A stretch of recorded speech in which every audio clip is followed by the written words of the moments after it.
লড়াই বন্ধ হবে না। বাংলার মানুষের মুক্তি অর্জন হওয়া পর্যন্ত আমাদের লড়াই অব্যাহত থাকবে।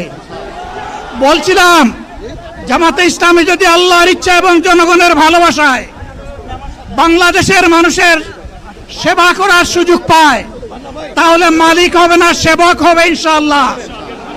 আজ আমি ঘোষণা দিচ্ছি, লক্ষ জনতাকে সাথে নিয়ে বাংলাদেশ জামাতে ইসলামী থেকে যারা আগামীতে সংসদ সদস্য হিসাবে নির্বাচিত হবেন, আরে আপনারা কথা বন্ধ করেন, আপনারা কথা বন্ধ করেন, সবাই বসে পড়েন, সবাই বসেন, বসেন, কেউ দাঁড়াবেন না, সবাই বসেন। যদি আল্লাহর ইচ্ছায় জনগণের ভালোবাসায় বাংলাদেশ জামাতে ইসলামী থেকে সংসদ সদস্যরা নির্বাচিত হয়ে সরকার গঠন করেন, তাহলে কোনো এমপি, কোনো মন্ত্রী আগামীতে সরকার কিন্তু প্লট গ্রহণ করবে না।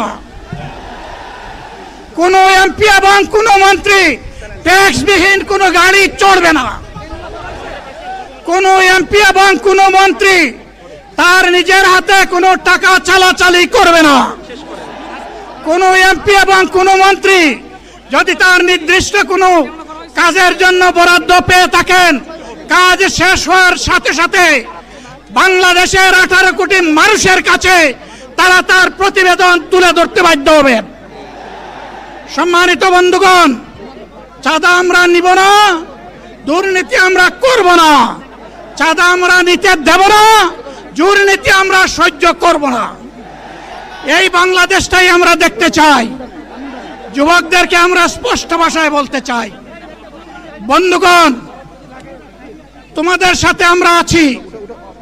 আমি আজকে জামাতের আমির হিসাবে এখানে কথা বলতে আসিনি। আমি এসেছি বাংলাদেশের 18 কোটি মানুষের একজন হয়ে কথা বলতে।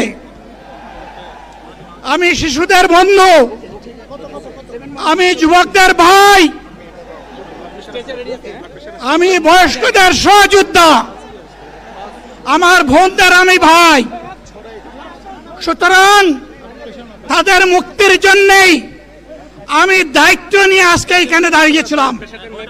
আল্লাহর ইচ্ছা, শরীর আমাকে সাময়িকভাবে সহযোগিতা করে নাই, এটাও আল্লাহর ইচ্ছা যে এখন আল্লাহ আমাকে কথা বলার সুযোগ দিচ্ছেন। আমি বলতে চাই, বাংলাদেশের নির্দিষ্ট কোন শ্রেণীর মুক্তির জন্য আমাদের এই লড়াই নয়। রাস্তার একজন পরিচ্ছন্নতা কর্মী, চা বাগানের একজন শ্রমিক,